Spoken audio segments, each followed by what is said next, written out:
Hello നമസ്കാരം. പുതിയൊരു വീഡിയോയിലേക്ക് എല്ലാവർക്കും സ്വാഗതം. അപ്പോൾ ഇന്ന് നമ്മളൊരു പുതിയൊരു കറൻസിയാണ് പരിചയപ്പെടാൻ പോകുന്നത്. ഒരുപാട് പ്രത്യേകതകളുള്ള ഒരു കറൻസിയാണ്. ആ ഒരു രാജ്യത്തെ ആ ജനസംഖ്യയേക്കാൾ ഏറ്റവും കൂടുതൽ കുതിരകളുള്ള നാട്, അതുപോലെ കാലാവസ്ഥ വ്യതിയാനം സംഭവിക്കുന്നത് അനുസരിച്ച് വീട് പൊളിക്കുകയും പുതിയൊരു സ്ഥലത്ത് പുതുക്കി പണിയുകയും ചെയ്യുന്നവരുടെ നാട്, അതുപോലെ കുതിരപ്പാലിൽ നിന്ന് കള്ളുണ്ടാക്കുന്നവരുടെ നാട്.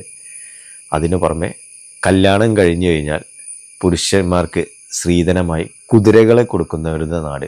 അങ്ങനെ ഒരുപാട് പ്രത്യേകതകളുള്ള ഒരു രാജ്യത്തിൻ്റെ കറൻസി നമുക്കൊന്ന് പരിചയപ്പെട്ടാലോ. ഈ നോട്ട് മംഗോളിയയുടെ ഔദ്യോഗിക കറൻസിയായ തോഗ്രോഗ് അല്ലെങ്കിൽ തുഗ്രിക് എന്നൊക്കെ വിളിക്കുന്ന 10 രൂപ നോട്ടാണ്.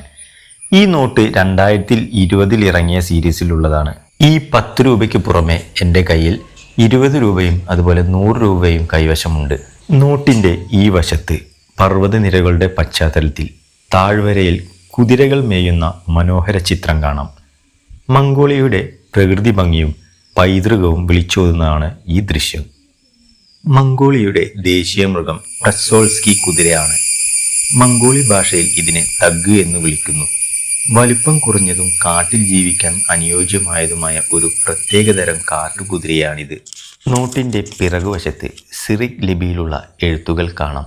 ബാങ്കിങ് ഓഫ് മംഗോളിയ എന്നാണ് ഇത് എഴുതിയിരിക്കുന്നത്. നോട്ടിൻ്റെ മുൻവശത്ത് മംഗോളിയൻ വിപ്ലവ നേതാവായ ദാമിദ്രിനി സുഖ്ബാദറിൻ്റെ ചിത്രം ആലേഖനം ചെയ്തിട്ടുമുണ്ട്.